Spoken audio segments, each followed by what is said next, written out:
Coming up tonight on TV5 News at 8. I'm Mark Despotakis, and coming up next, an exclusive look at the new recreation center that just opened at Clarion University. A sewer line project is delayed. Details coming up. Hi, this is Kristen Stanton. How will the weather be this weekend for all those little trick-or-treaters out on Halloween? You'll find out coming up on the TV5 Weather Center forecast. A driver is found nude after hitting a telephone pole. The details coming up in national news. In sports, people mourn the death of golfer Payne Stewart. And see how the Steelers did on Monday Night Football. Details coming up. Do you fit into the fashion phone crowd? Find out coming up. I'm Joyce Strain. Join me later tonight for Entertainment Beat to hear all the latest gossip from Hollywood. This and more as TV5 News at 8 brings coverage closer to home.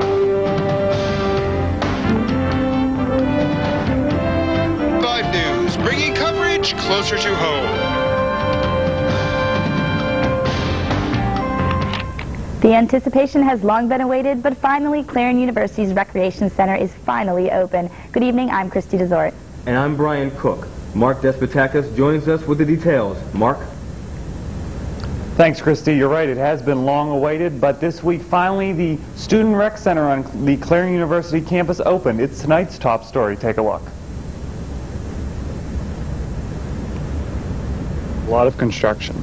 Well, this week, all of that construction is nearing completion as the new Student Recreation Center opens. We spoke with the new director of the center, Lori Sabatos, to get the scoop.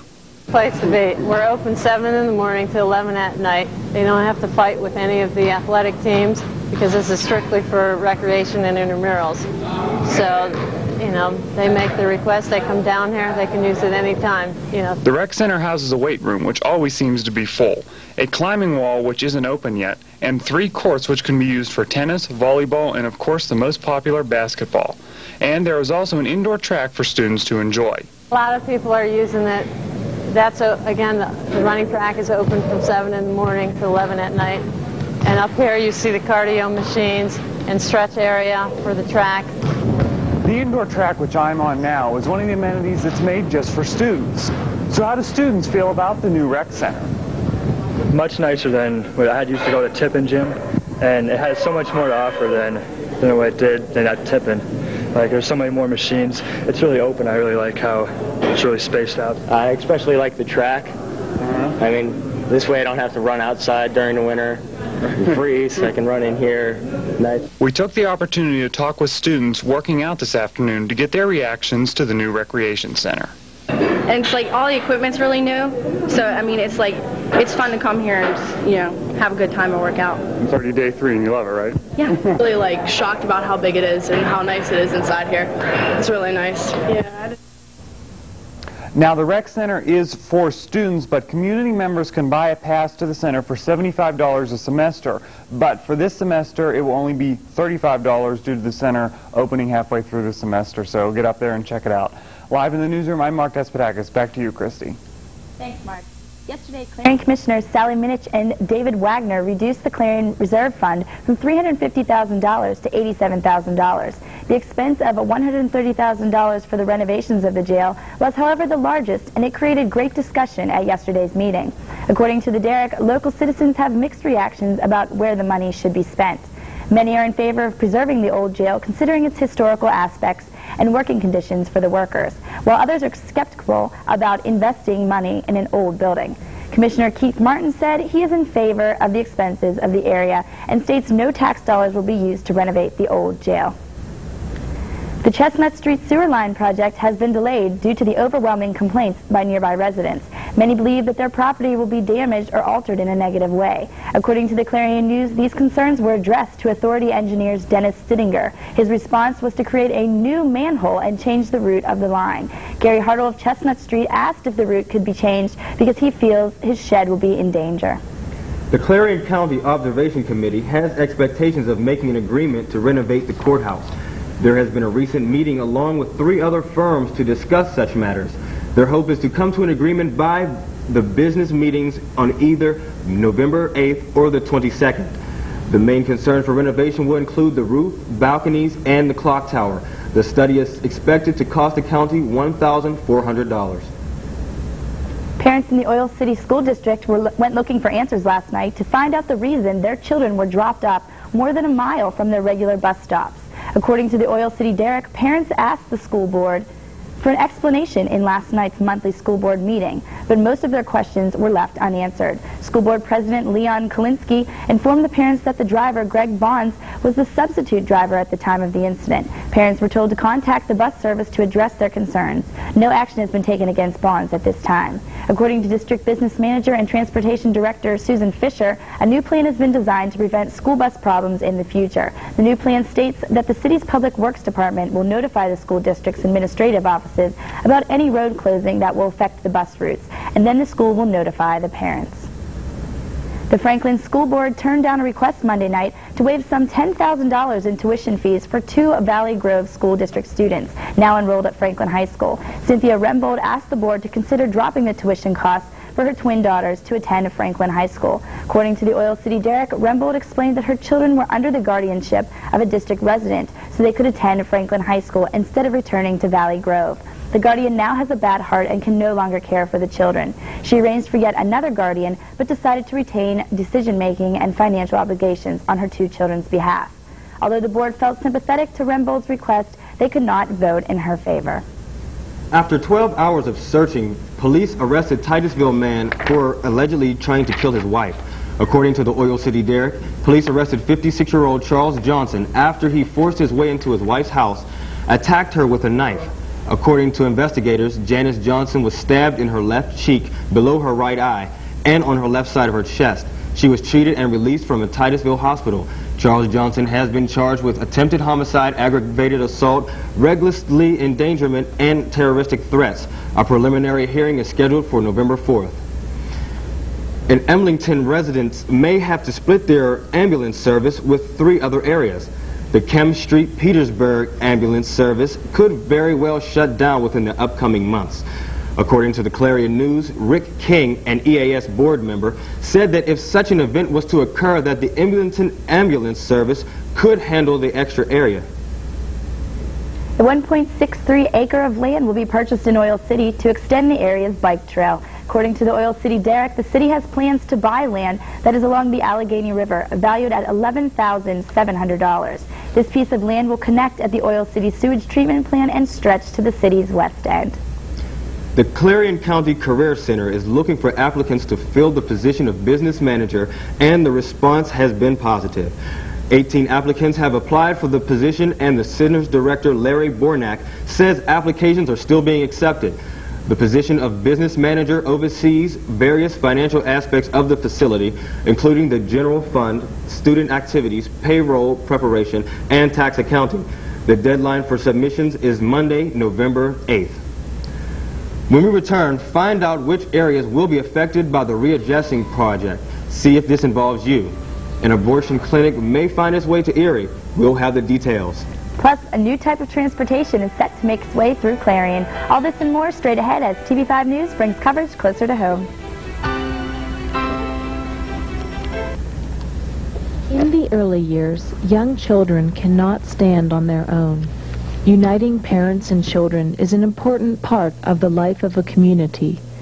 Stand for Children encourages people to make a personal commitment to stand for the health of children. 300,000 Americans marched in Washington, D.C. last June to support Stand for Children Day. Stand for Children seeks to lift the belief that children need our help to stand.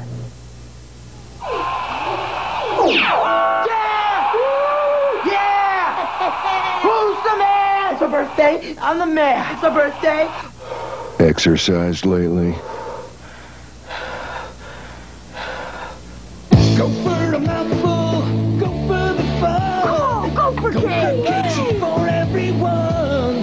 Just one stack is what it takes. And it's Gopher cakes. Open wide.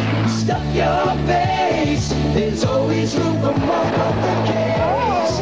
Empty the box, then reload. Eat those Gopher cakes till you explode. Exercised lately? Till you explode. Sad, looking back now, the things you go through in life. Scary. The worst thing about being on welfare was get my kids what they really wanted. I had to get a better life for my girls and myself. I got off welfare. I got a good job. It makes me the happiest mother in the world. I live for my girls. We're not asking you to hire everyone on welfare, just one. This is TV5 News at 8, anchored by Christy Desort. Brian Cook. Kristen Stetton with TV5 Weather. Martise McCree with sports. Now, from the news team bringing coverage closer to home, this is TV5 News. Welcome back to TV5 News. A correction to a story we brought to you earlier. The Kem Street Petersburg ambulance service should be the Clarion Hospital EMS service in St. Petersburg. We apologize for any misrepresentation. Jeff Say has the night off. Here's what's happening in Clarion University news.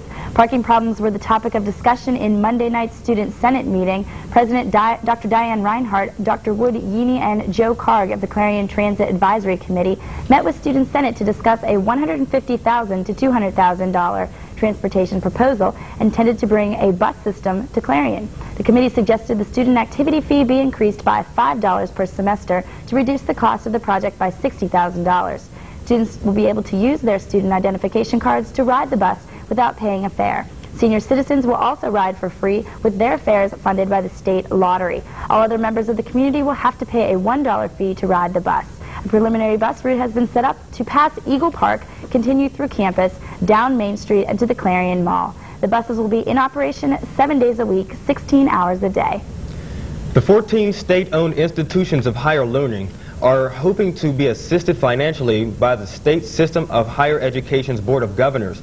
The Clarion Call states that there has been an increase of over $17 million of the current appropriation.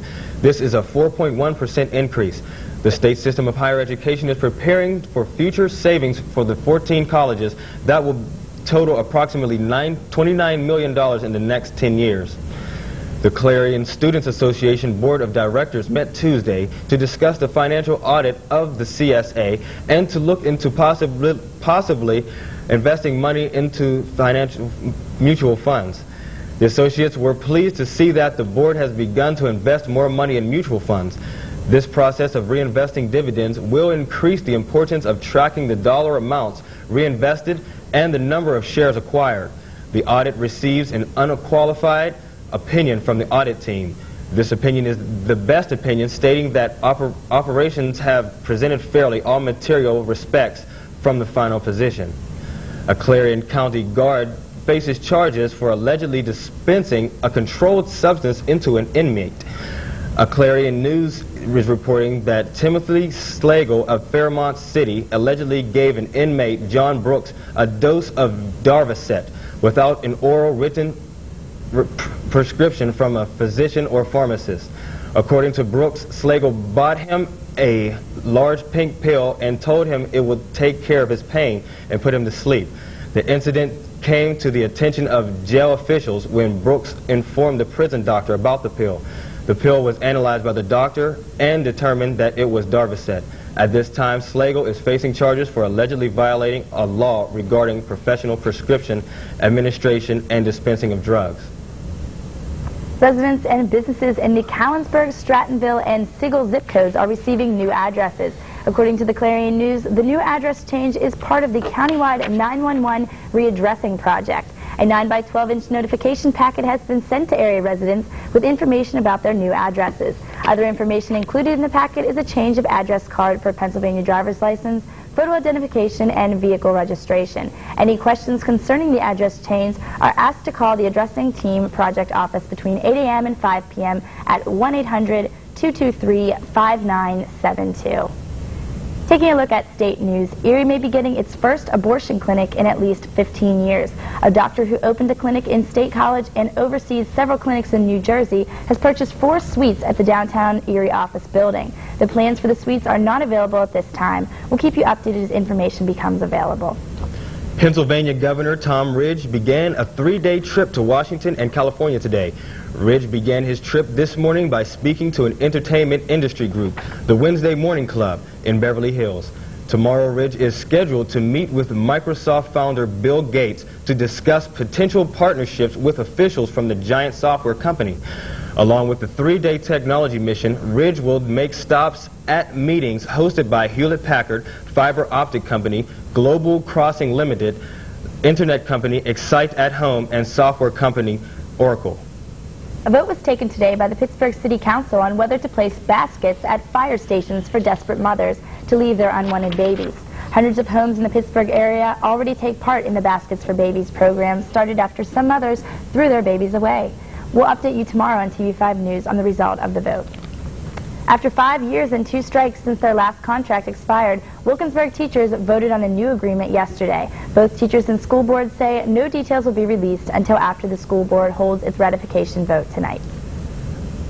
Officials at Overnight Transportation Company say a Teamster strike at terminals in Pennsylvania and 10 other states is having a negligible impact on company operations. According to officials, most of the pickets are Teamsters from other companies, not overnight employees. The National Labor Relations Board held elections earlier today for registered nurses and technical employees at Uniontown Hospital. The issue being voted on is whether they will be represented by Pennsylvania State Education Association, Health Care, and Collective Bargaining. We'll let you know about the results of the vote as soon as they become available. Straight ahead on TV5 News, the U.S. mourns the death of yet another legend athlete. We'll have the story coming up.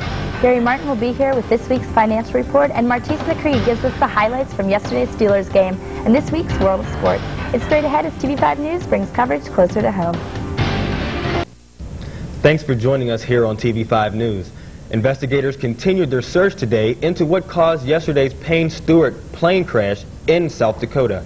According to the National Transportation Safety Board Vice Chairman Robert Francis, the wreckage is buried deep in the ground and could take some time to sort through. One of the theories being drawn about the crash is that everyone aboard apparently lost consciousness due to the sudden cabin decomposition. Federal Aviation Administration records show that the plane had logged more than 10,000 hours of service with no serious mechanical problems. Francis also explained that the investigation will take some time. Payne Stewart's caddy can thank his family for saving his life. Instead of staying in Florida and flying with Stewart as planned, Mike Hicks instead took his family to their most recent tournament near Orlando, Florida, and returned with them to North Carolina. According to Hicks' mother, the two were very close. Hicks has been waiting Stewart's arrival in Texas for another tournament this week.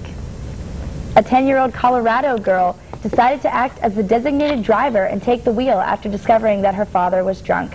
The girl ended up losing control of the truck, crashing the car into an embankment. Both father and daughter were injured in the crash.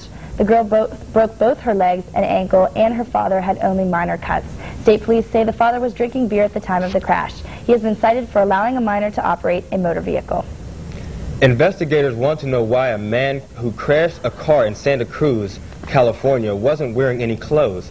Police say the incident began yesterday when a 19-year-old Ranjan Sen decided to take a walk at the University of California wearing nothing and got hit by a car. Sen then jumped into the car and took off, smashing into a tree. Sen is in critical but stable condition at this time. Police say there is no indication that under the influence of drugs or alcohol. TV5's Gary Martin is here to tell us about retirement plans in this week's Financial Beat. Gary? If you have a 401k or other tax-qualified plan at work, consider yourself fortunate.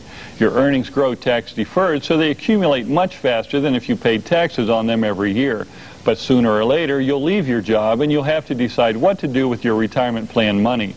Basically, you have 4 choices. You can leave the money in your plan if the plan allows it. You can roll it into an IRA. You may be able to roll your retirement funds into your new employer's plan, or you can take your retirement money as a lump sum distribution. However, you'll owe income tax on your distribution, and you may also owe an early withdrawal penalty. Each choice has pros and cons, so be sure to consult your investment professional and tax advisor before making any decisions. With TV5's Financial Beat, I'm Gary Martin, your Clarion Edward Jones investment representative, member SIPC. If there is a topic you would like to see on Financial Beat, send it to us at TV5 Becker Hall, Clarion University, Clarion, PA 16214. We are not able to answer individual letters concerning financial advice. The cold weather is in the air. Will we see snow flurries anytime soon? Well, Kristen Stanton is here to tell us just what kind of weather we can expect in the Clarion area. Kristen? Thanks, Christy and Brian. I'm Kristen Stanton here with your TV5 Weather Center forecast for Clarion and its surrounding area for the week of Halloween. Let's first take a look at our satellite map across the country. You can see the cloud cover throughout the country, but really no precipitation. So let's take a look at our frontal maps, and you can see the front, which is moving through this area right about now, causing a slight cool down in temperatures, but not very much. We're still going to be fairly warm throughout the week.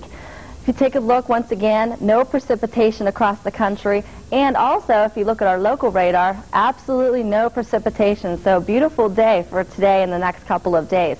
If you take a look at our highs, once again, most of the country is fairly warm, especially up here in the north, so we're feeling a little bit warmer temperatures. And if you also take a look at our lows, you can see, once again, the temperatures are still cool, especially up here in the north. We've been around in the lower 30s for our lows, but now we're moving up to the high 30s and around low 40s for our low temperatures at night. If we take a look at our 5-day forecast, you can see that tomorrow will be around 50, low about 34. Thursday, it's going to be mostly sunny with highs in the mid-60s and low around 30. Same again Friday, except a few clouds move in, high in the mid-60s, low in the upper 30s. Saturday, it'll be mostly cloudy, high of 64 and low of 38. And Sunday, it's going to be rainy with highs in the mid-50s. And also, don't forget, Saturday this weekend, make sure to turn your clocks back. It's fallback time. Back to you, Christy and Brian. Thanks, Kristen. Coming up on TV5 News, Joy Strain will give us the latest information into Hollywood in this week's Entertainment Beat. Martise McCree will give us some scores and highlights from the world of sports, and Kristen Stanton will return to give us one last look at your Clarion area forecast. Stay with us as TV5 News brings coverage closer to home. Welcome back to TV5 News. I'm Martise McCree. As Arnold Palmer said, yesterday was one of the most terrible tragedies of modern-day golf. In a tragic plane crash, Payne Stewart, along with 4 others, were killed. Stewart was the champion of the U.S. Open. As the PGA Golf Tour practice began on Monday, colleagues and fans were stunned to hear about the crash. And today's Pro-Am, that is part of the Tour Championship, was canceled. Stewart graduated from SMU in Dallas with a business degree in 1979, but traveled around the world golfing. Stewart is survived by his wife Tracy and 2 children, Chelsea and Aaron. There will be a memorial service Friday in Orlando. After honoring Babe Ruth, Lou Gehrig, Joe DiMaggio, and the All-Century team, the New York Yankees took the lead in the World Series 2-0. The Yankees beat the Atlanta Braves 7-2 Sunday night. Chuck Knobloch, Derek Jeter, and Paul O'Neill each started the game with singles. With 2 outs, Tino Martinez and Scott Brocious had RBI singles. In the third, Kevin Millwood scored off of Ricky Leedy's double. Game 3 will be played tonight in New York. The New England Patriots beat the Denver Broncos 24-23. Terry Allen, who rushed for 106 yards, his season high, and 2 touchdowns, led the Patriots to break their 11-game losing streak with the Denver Broncos.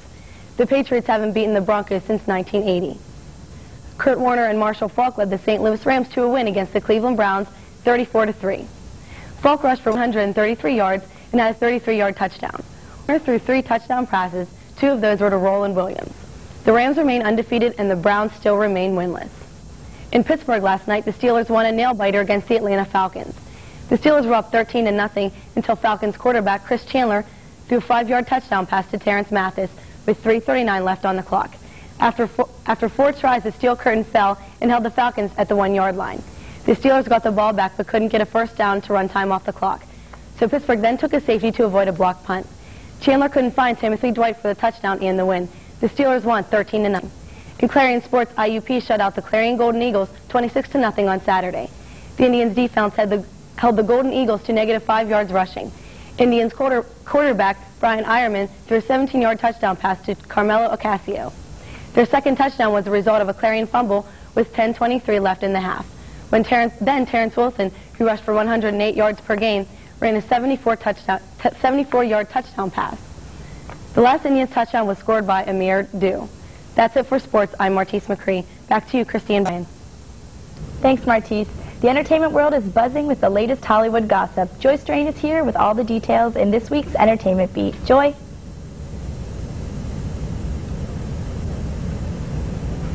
Thank you and good evening. Welcome back to another tattletale edition of Entertainment Beat. Matthew McConaughey memorably played a permanent stoner in 1993's Dazed and Confused, and now we may have learned that he may not have been acting. The 29-year-old star was reportedly arrested yesterday morning on drug charges in Austin, Texas, and he is currently in the Travis County Jail where he is awaiting booking, according to the Associated Press. A sheriff's office spokesman told the wire service the actor will be charged with the possession of marijuana, possession of drug paraphernalia, and resisting transport. When he reached for comment, the Austin Police Department would not confirm or deny the arrest. McConaughey's rep has not yet responded. The Texas native became famous virtually overnight after a smoking performance with Sandra Bullock in 1997's A Time to Kill. Most recently, he sharpened his acting chops in Ed TV with outspoken hemp booster Woody Harrelson.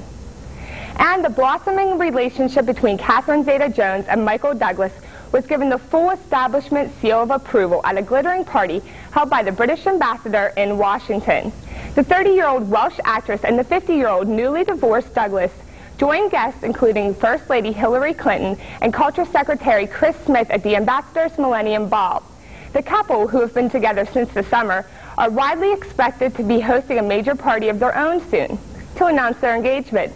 Rumors of impending marriage have been widespread, especially since Douglas divorced his wife of 22 years, Deandra, was finalized earlier this month. That's all the talk in Tinseltown I have for this week.